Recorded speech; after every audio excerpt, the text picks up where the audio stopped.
the climate, the model of the Earth. This is the conceptual model. So Beth talked about conceptual model and math model, numerical model. So this is the conceptual model. That's all the things you want to have and you want to represent in your model. So not only the atmosphere and the ocean in terms of physics, exchanging heat, you want to represent the chemistry of the atmosphere because of the greenhouse gases increasing. You want to represent biogeochemistry in the ocean because of the carbon cycle and the carbon sink in the ocean. And then you have all the other components, the interactions with the land biosphere, with the cryosphere, the impact of humans. So these are the components you want to have in your model. And so the level of details for these different components will be very different. And in fact, the base of these climate models are what we call general circulation models for both the ocean and the atmosphere. And these general circulation models, they've been developed to represent the ocean circulation or the atmosphere circulation based off what we know about the physics of these components of the Earth system. So this is the base of all these climate models. And then lots of new processes have been added, and I will try to detail that in a moment. But maybe before I start, I have this short video, which is somehow explaining in a very simple way what's a climate model, or the basic component of a climate model. Of course, what we want to represent is the Earth here. And what we start to do is to discretize the atmosphere and the ocean. So basically we split the atmosphere and we split the ocean into many, many boxes. What Beth was calling grid cells or whatever, many words for that. But you basically represent quantities in the atmosphere and in the ocean in those boxes. And what you have to know is that in these boxes the quantities are homogeneous. Oh, sorry. So this is the less nice part. Yeah. We are there. Hope it goes through. Okay. So the boxes, the quantities that are homogeneous in those different boxes. So for some of the processes, you don't have the resolution to represent them explicitly. So you have to use parametrization. That's what we do for clouds. They don't look like this in climate models. You have to say in each of these boxes, this is the percentage of that type of cloud that I have. And this is very highly parameterized. For the land surface, you would parameterize the proportion of each category of land in each of your grid cells. I have 10% of crop, 10% of tropical forests, etc., etc. The water cycle is represented, emissions by human activities, changing concentrations in the atmosphere. So again, you would represent homogeneous concentrations in each of these grid boxes. That's what you do in the ocean. The ocean circulation is represented here with cold and warm currents. Those are eddies and filaments. Of course, you don't have the resolution to represent them, so we only parameterize them and we represent their effect on mixing in the ocean.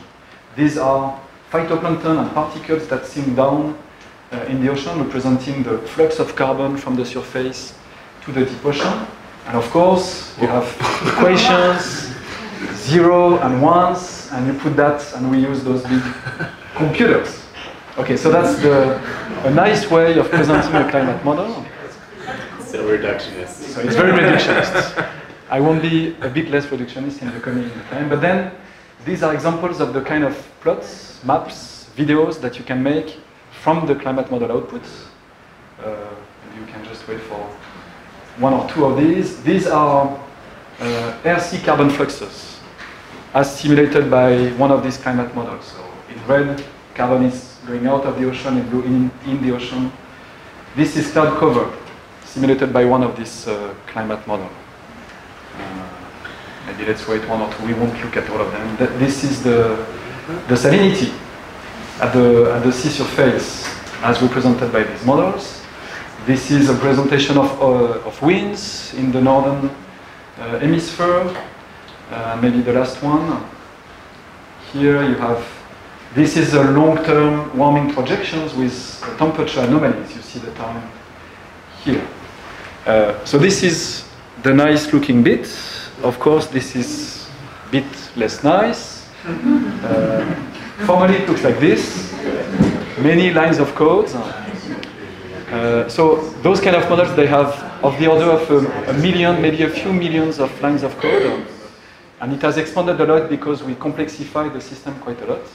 So now nobody is able, not one scientist is able to know all the parts of this climate model. So usually you have to regroup a team of scientists. You would have one that is the specialist of the ocean general circulation model. The other one would know everything about atmospheric chemistry in the model, but you would have to discuss and talk to each other to exchange. The other point I want to make here is that those climate models, depending on the size of the grid cell, and depending on the length of the simulation you want to run, it may be very costly in terms of computing resources. So just imagine you want to run, I don't know, projections, global warming projections, typically 100 years into the future, but you want to run the past also, so that's 200 years. The grid cell would be typically 100 kilometer by 100 kilometer horizontal, which is not great, but that's the best we can do today or yesterday. And then the thing is the time step that Beth was mentioning. In the atmosphere, it has to be very short. It's on the order of a few minutes. So you have to compute all the equations, all the differential equations in every grid cell of your model every 10 minutes for 200 years. So that explains why it's very costly in terms of computing resources. So we have to use these big computers.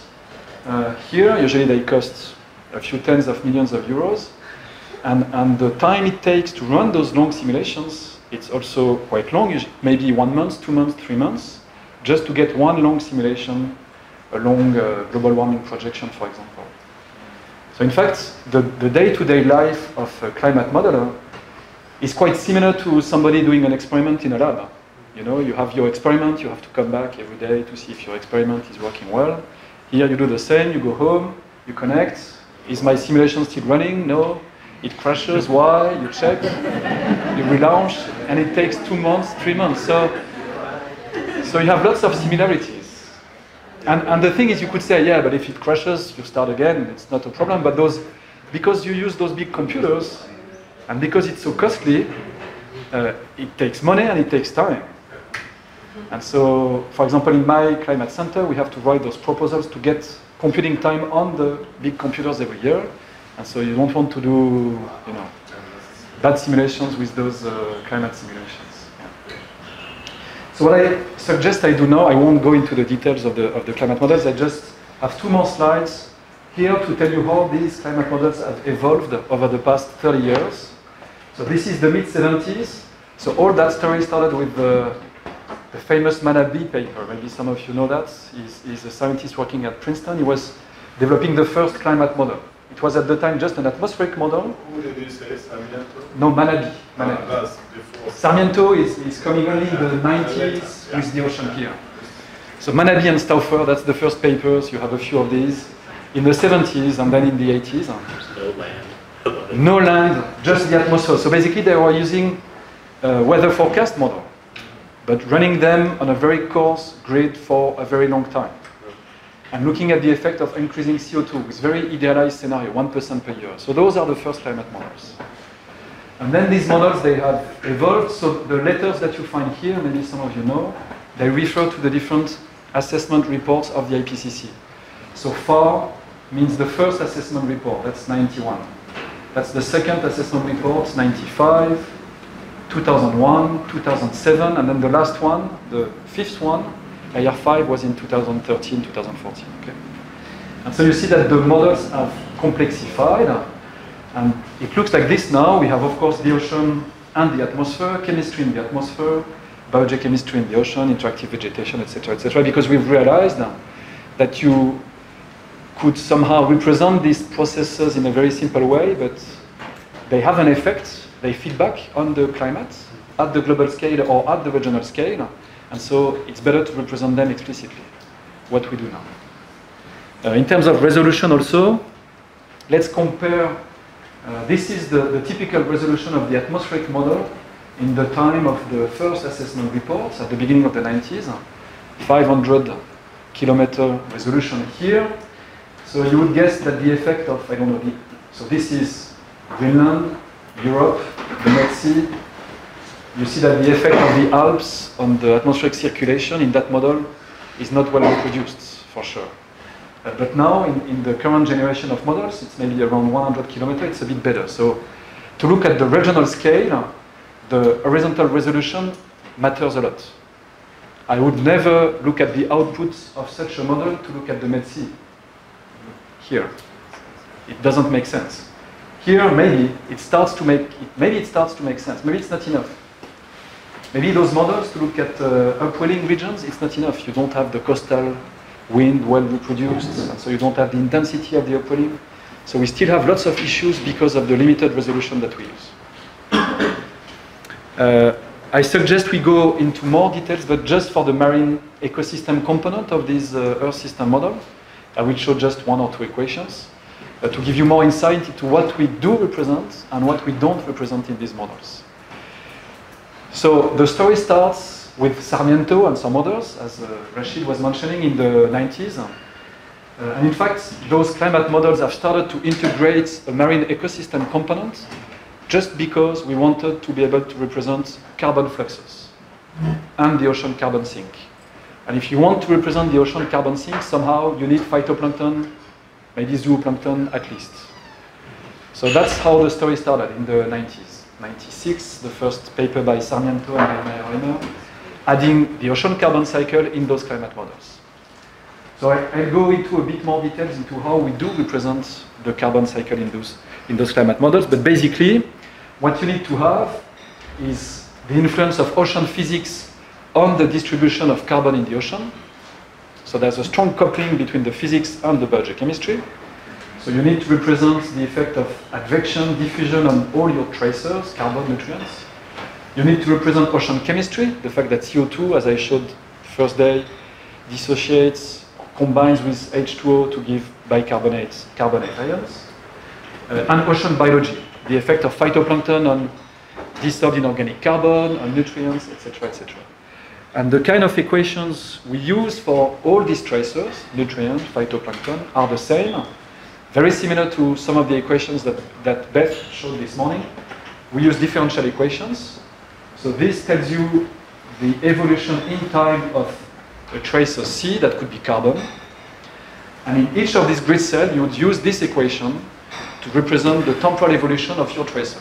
Every 10 minutes or every hour, you would compute how much C has evolved over the last hour. And this depends on the advection and the diffusion, so the mixing between those grid boxes, and it depends also on all the biological and chemical sources and sinks. So if I have carbon here I would have photosynthesis that would consume carbon, I would have respiration that would hydrate carbon in the seawater. So these are the type of equations we use, so it's not very complicated in terms of math, and you find that with loops around in those climate models for the biogeochemistry. One more word about those marine biogeochemical components. In fact, they started very, very, very simple. Why? Because of, again, the computing resources. Not because of the knowledge at the time, but because of the computing resources. At the time, the first of these models, the ones used by Sarmiento or by Meyer-Reimer, for those who know those founders of this field, the biology was somehow represented by only one simple equation. So all the biology of the ocean in one equation. And the only variable or the only property that was needed in this model was the export of organic matter below the surface layer. Because that's, at the first order, that's what's driving the RC CO2 fluxes. So how much carbon is leaving the surface ocean in form of organic matter because of phytoplankton production, zooplankton consumption, etc., etc. And so they were representing biology only with one equation. So the export production of organic particles here as a function of temperature, light, and of the limitation at the time by only one nutrient. And in fact, those very simple models, in some of the climate models, they're still there. And for many of the questions, they work very well. You may not need more. If you, I don't know, interested by paleoclimate and the storage of carbon in the deep ocean, in the last glacial maximum, maybe it's enough to use those kind of models. And they are very cheap because you only have a few tracers, 4 or 5, that then you would transport in the global ocean, so it's much less costly than the models we use now. So in the next years, these models have evolved. So some groups now, they use still very simple models in which you put all phytoplankton into one generic group. So you don't have functional types, you have all phytoplankton represented by one group. So in each of the cells of your model, you would have the biomass of this generic phytoplankton. So if you're a biologist, you would just scream and say, how can you represent all the diversity of the world in one phytoplankton with only one set of parameters? How could you put in the same box diatoms and cyanobacteria and coccolithophorids and some other phytoplankton? They don't grow the same way, they are not grazed the same way, etc., etc. So it's true. So it's a very reductionist approach here. But maybe I just give you one example, which I think is interesting. So let's say we have everything is one phytoplankton. How do we represent the effect of temperature on this phytoplankton growth? So again, you would say, if you're a biologist, but I have polar species. They like cold temperature. So if the temperature increases, the growth will decrease. But then I have also temperate species and tropical species. And of course, the response to temperature would be completely different. How can I combine all these responses into my simple model? And so for the temperature part, we have the work of Epley. Maybe some of you know the seminal work of Epley. He's a famous oceanographer back in the 60s and 70s. And he was gathering lots of these lab experiment data. So in the lab, they were growing, I don't know, temperate species, cold water species, tropical species, and looking at the response of their specific growth rate to the temperature. And what they were finding at the time was this bell-shaped curve. If it's a tropical species, the growth rate increases with temperature, reaches a maximum, and then drops very quickly after it reaches the maximum. And they found the same for other species. And what Epley proposed at the time is this exponential envelope around all this bell-shaped curve. So it means that the maximum growth rate as a function of temperature, whatever the species, seems to increase with temperature. And so that's what we use. We don't use the individual bell-shaped curves because we don't want to represent all species of phytoplankton. We just use this temperature envelope here. So it means that even in this very simple model, somehow, you have an implicit representation of the succession of species across a temperature gradient. So in the coming decades, if temperature increases by 5 degrees, just by using this thing here, we implicitly assume that you replace those temperate species here by some tropical species. And it's the same in terms of adaptation. We don't have adaptation explicitly represented, but somehow, by using these temperature responses, maybe you implicitly represent also the adaptation of phytoplankton to temperature. So even if the model is very simple, don't just throw it away. Think about how it's representing the processes you are interested in, and sometimes simpler is better, and sometimes you have to be a bit more, to complexify the model a bit more. Okay, so this NPZD model are still used a lot, but the new generation of model are what we call dynamical green ocean model, in which you multiply the number of phytoplankton types. So we call them phytoplankton functional types, PFTs. You have also lots of different zooplankton types, small zooplankton, large zooplankton, filter feeders, etc., etc. So you can multiply the types of phytoplankton. For some specific questions, it's very important. And for some others, maybe it's better to stay with simple models. Maybe I show you 2 slides on the evaluation of those models to show you that we still have lots of biases. So lots of limitations to the way we represent what we think is the reality. So this is the model I'm using, the PISCES model. It's used in the 2 French Earth system models. And it's a very simple model, only 2 phytoplankton functional types, 2 zooplankton types, small, large particles, but we have, which is interesting, co-limitations by 5 nutrients. So you need to represent the biogeochemical cycle of these 5 nutrients. And why is it important? Because if you want to use these models at the global scale, if you want to both have, I don't know, the North Pacific, but the Southern Ocean and the North Atlantic, you need not only nitrogen limitation, but you need the iron cycle, the phosphorus cycle, the silicate cycle. So you need to have all these cycles. 2 slides of evaluation. Here, those are the RC-CO2 fluxes that I was showing before. So this is a database product. So it's coming from this big data. So that's the database of Takahashi. We have a more recent one now. What you see here in red are the places where the ocean is losing carbon to the atmosphere, and in blue, where the ocean is gaining carbon from the atmosphere. So this illustrates this complex carbon cycle in the ocean. And you see how the model here in the Earth system model is representing those RC-CO2 fluxes. So you have the first order, you would say, is well reproduced, but of course, when you go into details, you have lots of issues and problems. It's the same with surface chlorophyll. This is coming from, I guess, this is the satellite for 2 seasons. Remote sensing, this is what the model is doing, and you see also lots of biases, but again, the first order is well reproduced. Why do we have those biases? Some are due to the physics. I was talking about upwellings. If you don't have precisely the coastal winds, then you don't have the intensity of the upwelling, and it's very difficult to then represent productivity in upwellings. But you have more large-scale biases. There is one here. In the North Atlantic, the Gulf Stream is very much latitudinal like this, but in many climate models, somehow the Gulf Stream in the middle of the Atlantic goes northward. And you have the signature of this physical bias on the productivity. Because then here you don't mix with the subsurface layers, you don't break nutrients, etc., etc. So these are the kind of models we use.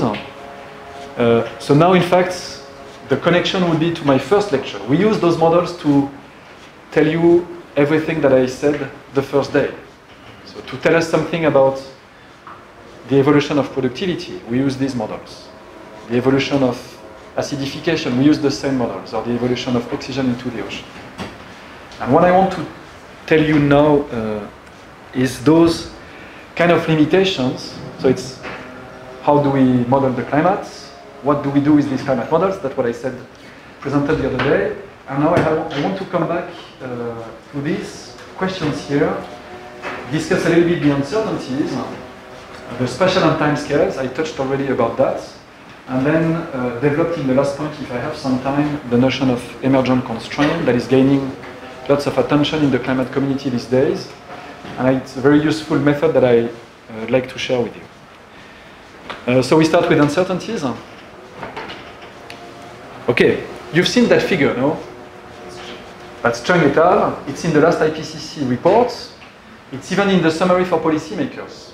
So it's one of the figures, you know, you have 1,500 pages, I don't know, maybe 200 figures, and then there are only 5 of them, 10 of them that make it into the summary for policymakers. This is one of these. So it's been seen by many, many people, which is great, but of course, there's always the but. There's always a but this figure from William Chung at the time of the IPCC, they were the only one. Yes. So it's only one model, one ecosystem model. So we are looking, sorry, for those that don't know the figure, we are looking at the potential impact of climate change in 2050, 2060, as compared to the present day, on fish catch potential. And in blue, it's increasing fish catch potential because of climate change, and in red, it's decreasing fish catch potential. And this is based on a previous version of William Chung's model, published in 2010, and then used in the IPCC in 2013, 2014. So at the time, that was the only thing.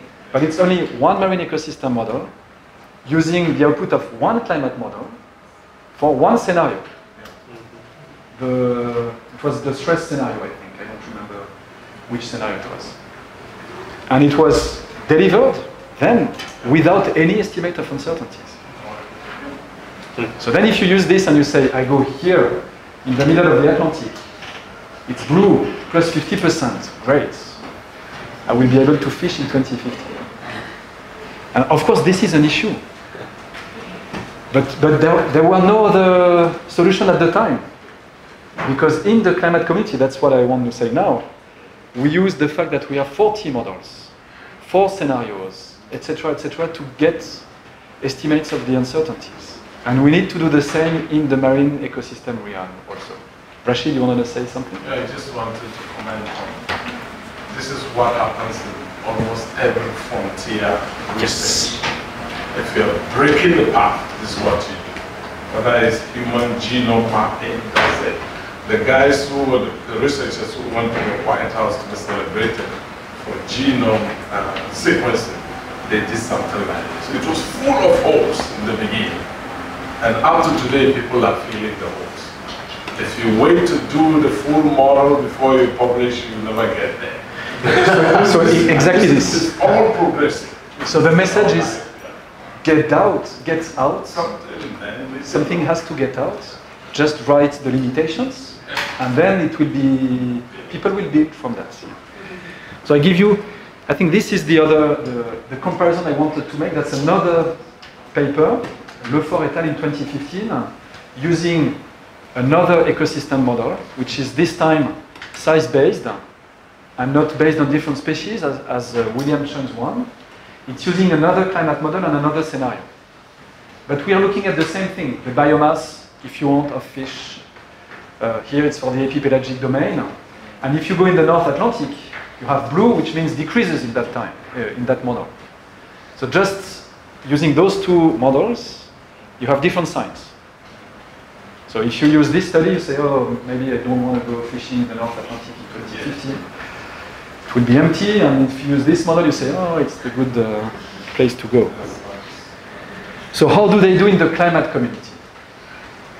I have to say, because the models are quite old, 50 years almost, they have tricks, they have ways to work on the uncertainties. And I have thought about how communicating about the uncertainties. So I show you just these few slides. You've seen this figure many times, but you may have wondered about these numbers here and about the way they estimate this. So these are two scenarios, RCP 8.5, RCP 2.6. We've been discussing them from the start of the school. This is projections over 2005, 2100. This is the global average surface temperature change, so that's global warming as compared to today. And you have one curve for each of the scenarios. This is a model average. So you take those 40 or 39 models for RCP 8.5, 32 for RCP 2.6, and you just do the average. And that gives you this line. And then you compute the intermodal standard deviation, or the differences between the different models for the same scenario. And that gives you this red envelope around the line. And so this is the uncertainty. That's how IPCC gives an uncertainty. It's because we have differences between the models. So here, what you see here is what Beth was calling this morning, or not only Beth, but the community, is calling the structural uncertainty.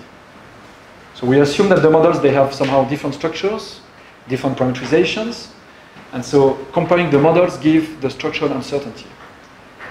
And what you have here, the difference between the red and the blue, that's the scenario uncertainty. So here you see two of the types of the uncertainties that Beth was mentioning, the structural one and the scenario one. Okay? This is for the global scale, and then you can do very similar stuff at the regional scale. Yes? How would you show, or has this information been shown in the same way that William presented his map? Okay. So then we go to the maps. So these are change in precipitation. Okay? So you have the two scenarios here. So that's how IPCC presents those uncertainties on these maps. Okay? So this is the change in precipitation for the end of the century in the RCP 8.5. This is in the RCP 2.6. The color shading here are, again, model average. So when it's dark blue, it means more rain in the future. At least that's what the model tell in average. And when it's yellow, it means less rain in the future, less precipitation. And then you have this legend. So people usually, they don't read the legend because you see the maps and you say, yeah, raining more, raining less, I got the information, that's enough. Of course, now we can read the legend. So the number of CENIC 5 models used to calculate the multimodal mean is indicated in the upper right. So 39, 32, the same numbers than before. Hatching. So this is these things here, hatching. Hatching indicates regions where the multimodal mean is small compared to the natural internal variability. So then with the models, you have another uncertainty that I haven't mentioned before. It's the fact that you can get an estimate of the natural variability. ENSO, whatever, PDO in the Pacific, NIO in the Atlantic. So is the change here getting out of the natural variability? So this is indicated by the hatching here. It means that in the RCP 2.6, almost everywhere in the world, it's not getting out of the natural variability. So it's telling you that if you want to detect a change in precipitation here, at least based on what we know and how we model this, it's very difficult. And then you have another thing, steepling indicates regions where the multimodal mean is large compared to natural internal variability. So it's the opposite of the hatching, but there is another condition, and where at least 90% of models agree on the sign of change. So here you have the two things. You compare the model mean to the internal or natural variability, and you also look at the differences between the models. Do they give the same sign, or do they give different signs? Okay? And so when you don't have, well, here for example, I don't have hatching, I don't have steepling. It means I have a change that gets out of the natural variability, but the models, they don't give the same sign. So maybe the uncertainties are very large here. You see? So there's a way. They've been conceptualizing how to represent these uncertainties. So these are the same plot than the one, very similar to what Beth showed this morning. It's those three. So we are looking at the mean surface air temperature, and we are looking at the uncertainty on these values. Okay? And that's the total uncertainty that is quite small now, and that increases at the end of the century. And the total uncertainty on those numbers, it's the sum of those three uncertainties: the structural one, differences between models; the scenario one, differences between scenario; and the internal one, internal variability, which is the fact that the change is larger than the natural variability.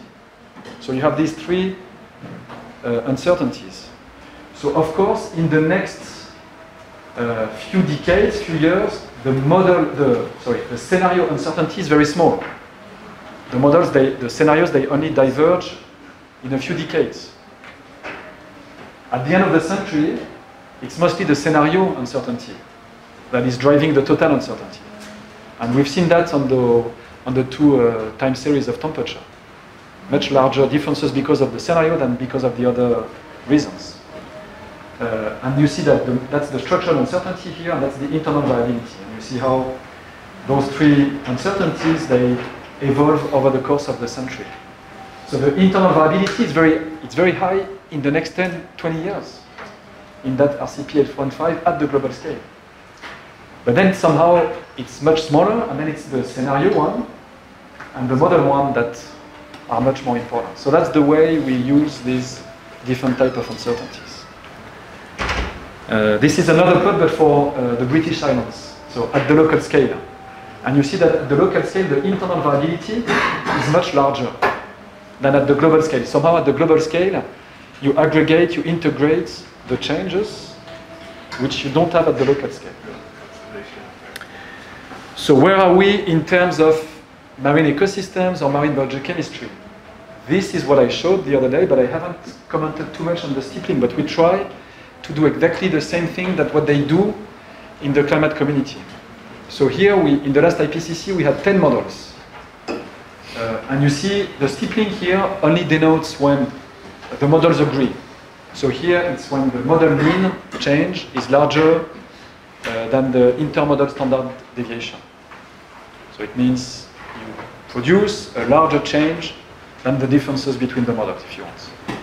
Of course, for temperature and for pH, you have steepling everywhere. It means that the change you produce with this ensemble of models is quite robust.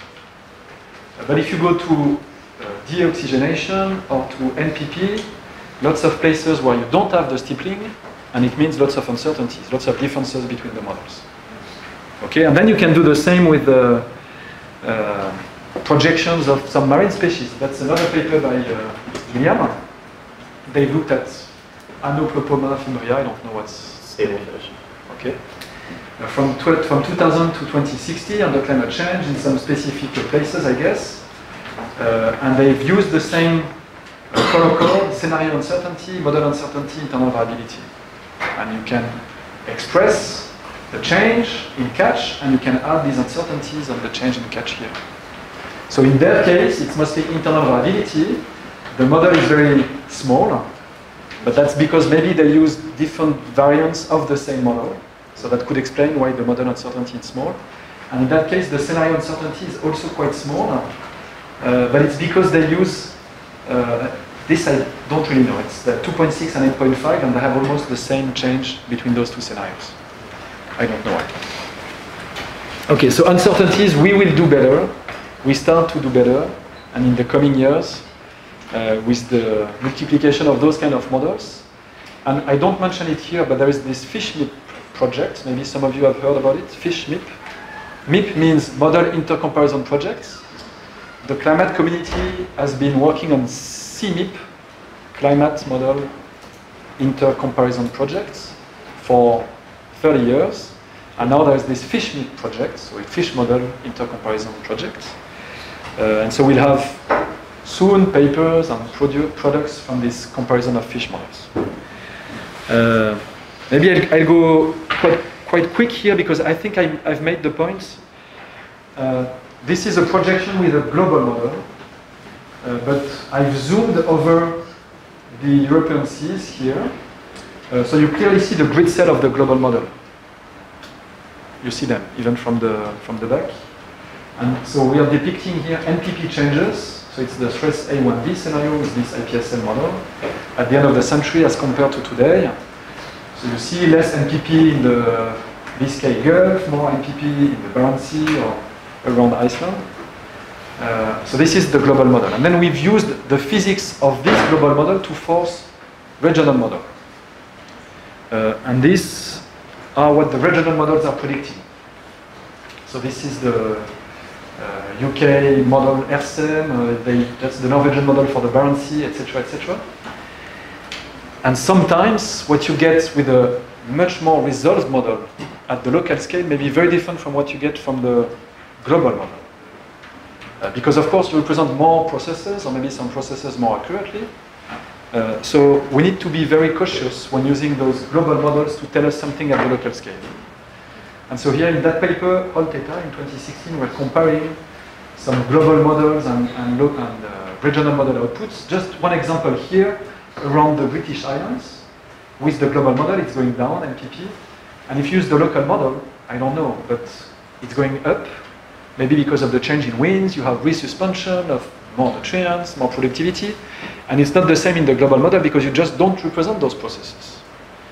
So before using output of global models to just force an ecosystem model at the local scale, have a thought about the mechanisms that are represented in the global models or that are absent from the global models. Why are projections often shown in 20-year increments? Is that for cost precision, or I can see averages like 2080 to 2100? Okay, so that's one very good question. Maybe I'll come back to it a bit later, but those models, they generate variability, what we call internal variability. And this variability is not in phase with the one that is observed. And if you're interested by projections and climate effects, you want somehow to average this variability out. And 20 years or 30 years, that's the typical time scale on which you average the classical internal variability. I will show some more plots. Okay, so in fact in the atmospheric community, they have a step in advance here because they do this regional projection already in a very organized way. So they have these global models, atmospheric or climate global models, and they use the global models to force regional models at very high resolution. And they do that in many regions of the world. So this is it's called the CORDEX project, so it's the little brother of the CEMIP project. CEMIP is global climate model, and then CORDEX is the regional climate modeling efforts. And here for Europe, they would have, I don't know, 20 models, different models, that would use the same boundary conditions from the global climate models and compute the evolution of the regional climate. And so here you could do the same that what we do at the global scale. You could average the model, compare the models for the evolution of temperature, of extreme events, heat waves in Europe. For the ocean, we don't have that yet. We don't have several groups coordinated that do regional projections for upwelling systems or for the Indian Ocean, or maybe in 10 years, but it's taking time and resources. You need different groups, different models. Maybe one day. My two last points, yes. Time scale. So these are typical projections. Here it's again NPP from 2005 to 2100. That's what I was mentioning. Those climate models, they generate variability, but this variability is not in phase with what's observed. These climate models, they are only forced by CO2 in the atmosphere, maybe some volcanic eruptions in the past, but there is no reason why these climate models should simulate an ENSO when we observe an ENSO, because this is internal variability. It's mostly chaotic. So this is the kind of variability these models, they do simulate. So you see that using those models for the next 10, 20 years makes no sense, absolutely no sense. Because in the next 10 years or 20 years, the internal variability will be very large as compared to the forced trend. So if you use a climate model and you tell, oh, in 10 years my climate models say that NPP decreases by 10% in that grid cell, no way a reviewer that knows the field would accept your projection. Because on those timescales, the climate variability simulated by the climate models, which is just not in phase with what will happen in the observations, would somehow trick your simulation. Okay? So let's be very cautious about timescales. But if you go to the end of the century, or maybe to the 2050s or 2040s, maybe the forced signal starts to be strong enough so that you can see and you can extract something from your climate models. Okay? So in the IPCC, for these long-term projections, we look at 2050 and at 2100, but we never say anything about 2025 or 2030 because of these processes that I was mentioning. And so that's basically the difference between a climate projection and a climate prediction. The climate projection, sorry, let's start with the projection. It's the simulated response to the climate system to a given scenario of emissions or concentration of greenhouse gases derived using climate models. Okay? And so here, when you do a climate projections, you assume that the main factor that will drive your tendency are these external factors. Could be the sun, but could be greenhouse gases, etc., etc. And you're interested then not by the actual trajectory of the evolution of climate and weather, but by a probabilistic distribution. So you're interested by the average over 20, 30 years and maybe some characteristics of the variability, but not by what would happen exactly in 2023 or 2039. So those are climate projections. So it's very different from weather forecasts. In weather forecast, what you do is you want to follow the exact trajectory of your system. In climate projections, we don't care about the exact trajectory. We want the envelope of potential trajectories as a response to the forcing. So climate prediction, it's a new field. Maybe not a new field, maybe it's 10-year-old now. It's in between climate projections and the weather forecasts. You want to use the climate models as we do with numerical weather forecast models. So you want to use the climate models, but you want to use also all the techniques of data assimilation to force your model to be in the state that we observe. And then you hope that we have some predictive skills so that what the model would produce in the next 1, 2, 3, 5 years maybe is a prediction with some skills. Like we do for the weather over 15 days. Maybe for the climate, in some regions, we can do it for 2, 5 years, maybe 10 years, because of the memory of the ocean mostly. And so there have been lots of papers on that topic. So you use your climate model. You, over the last 10 years, 20 years, you assimilate lots of data to force your model to follow the observed trajectory of the climate system. So then it would simulate an ENSO in 2015, 2016, in 1970, 98, and then you let your model run in the future, and you can check if it has some predictive skills, and if it has some predictive skill, you can do a prediction. So this is done now almost routinely at the seasonal scale. So you can have prediction for the next season in the different parts of the globe. You can have prediction for ENSO in 6 months from now. And we start to have predictions for, I don't know, circulation in the North Atlantic and the European climates.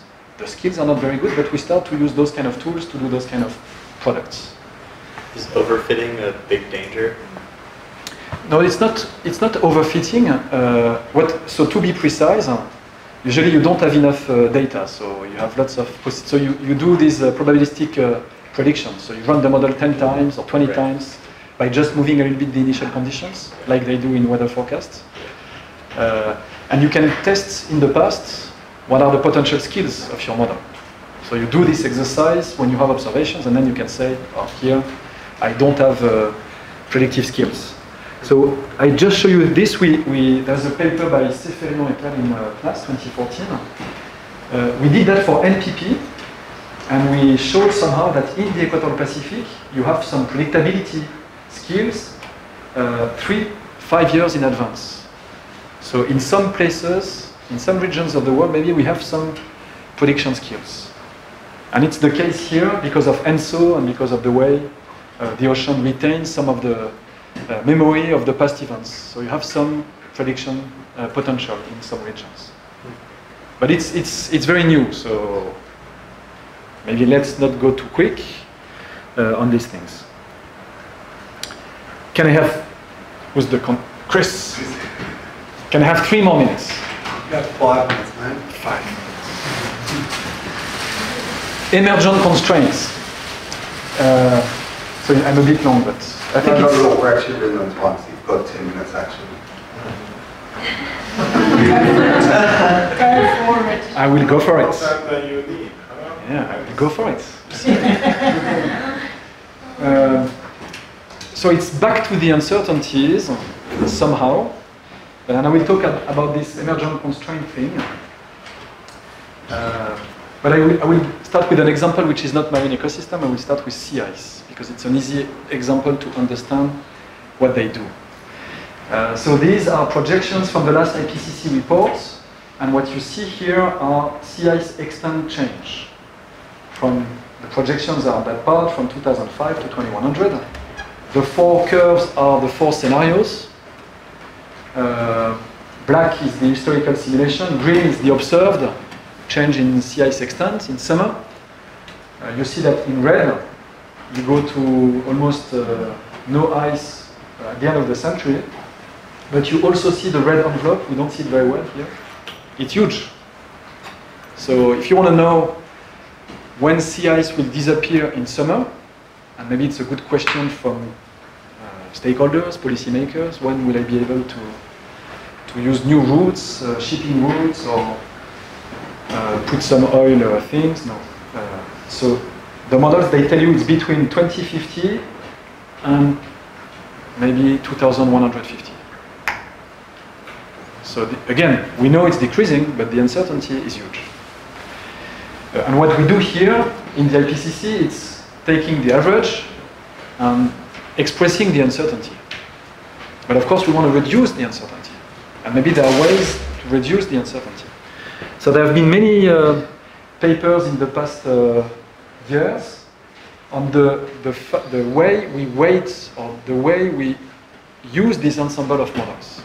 You have 40 of them. Maybe there are better ways than just averaging them. So you've seen those papers, the use of multi-model ensemble in probabilistic climate projections. Maybe we could weight the models differently, depending on their skills. Challenges in combining projections, risks of model weighting, the end of model democracy. So you run a model, you invest millions of dollars, you build the new computing centers, you provide the simulations to IPCC, and then they say, oh, we don't use it. It's maybe too bad in terms of skill scores. It's 0.000. Yeah, or you wait. Sorry, we use it, but we multiply by 0. So the idea here, somehow, is to say, I can evaluate the models. And maybe for my projection, I should trust the models that do perform well today more than the other models that do badly. And of course, the evaluation, it's potentially very complicated. You have lots of variables and lots of time scales, seasonal, mean state, interannual. What do I use? All of them. How do I weight the different skill scores that I get? So the emergent constraint thing is this. Before weighting the models, what you have to prove is that there is a statistical relationship between your projection and something you simulate and that you can observe. So something that you can derive a skill score for. So it's done here. The models, they all simulate the CI trend over the last 30 years. Okay, over 1979 to 2007. Each dot here is one model. So you have the models that simulate a large trend, decreasing trend over the last 30 years, and the models here in red that would simulate only a very small trend of CIs over the last 30 years. So this is the x-axis. And then on the y-axis, you plot the projected quantity that you want the uncertainties to be reduced. Okay, and here it's the percentage of remaining CIs in 2030. We could use the year at which CIs disappears in the Arctic. And what they show in this inter-model comparison is the statistical link between this variable or this diagnostic over the last 30 years and this projection in the coming decades. So this seems very intuitive. The models that do produce a large trend in the past 30 years, they will reach less highs in the coming 20 or 30 years. So mechanistically it makes sense. But you've proved that there is a link between something that you simulate and that you can observe and the projection. And then the game is very easy. You constrain that axis here. That's the observations, minus 30% over the last 30 years. And you use the intermodal relationship here that you derive from the ensemble of models to go from the x-axis to the y-axis. And so maybe the PDF or the probability density function distribution of your projection without this constraint was something like this, very wide on that axis. And by constraining it here, it will be much sharper. So this is the theory, or this is the principle behind this emergent constraint. So it's an emergent relationship across the models, and it's an emergent constraint because you use the observations to constrain the uncertainties using this emergent relationship. Okay? So I finish by, yes? So the weights, the resulting weights, would that just be the So residual? here, almost you could even, so in the papers that have been published on emergent constraint, they even don't weight the models here. They use the observations and some estimates of the uncertainties on the estimation, on the observations, plus this intermodal relationship and an estimate of the uncertainties, the model uncertainties around this intermodal relationship to get reduced uncertainty on the projection. So then it's just a statistical game. You combine these two PDF, the one for the observations, the one on the intermodal relationship to get a PDF on the future trend. I have a plot that will show you. So this so we have the same problem in terms of projection uncertainties for NPP, net primary productivity of phytoplankton in the equatorial Pacific, or in the tropics in general. So this is the NPP. We don't know even the sign of the change here. You have models that project no change, models that project a large decrease of NPP. And you could use the skills, etc. But I will show one paper in which they've used an emergent constraint technique to constrain those projections. Okay? So what could you guess from that? What's interesting here when you look at those projections? I see something interesting. It's the fact that the models that do little change in the future, they have also very little variability, interannual variability. And the models that do project a large decrease of NPP, they have lots of internal variability. And so this is the response to ENSO, to El Niño variability.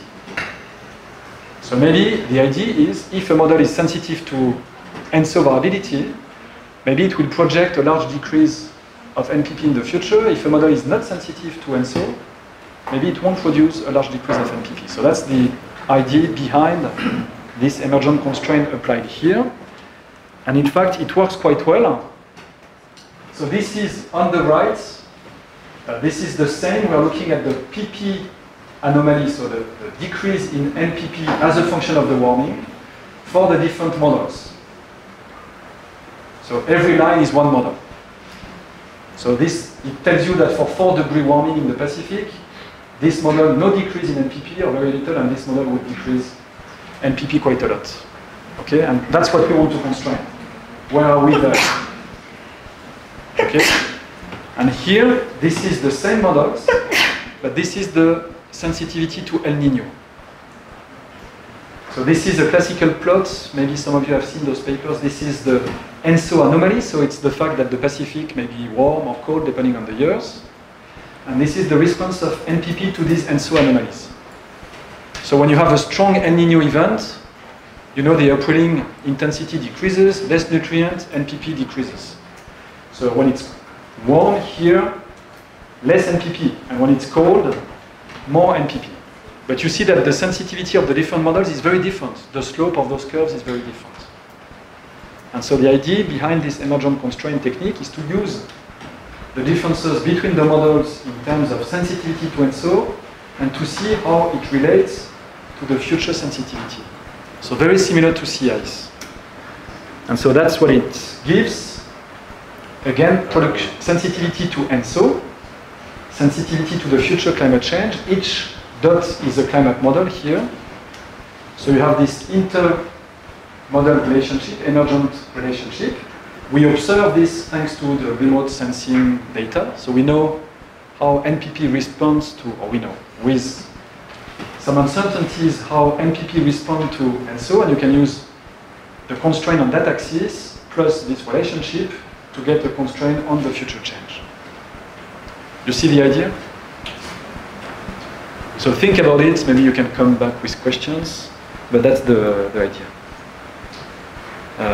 You know what, Chris, I stop here then.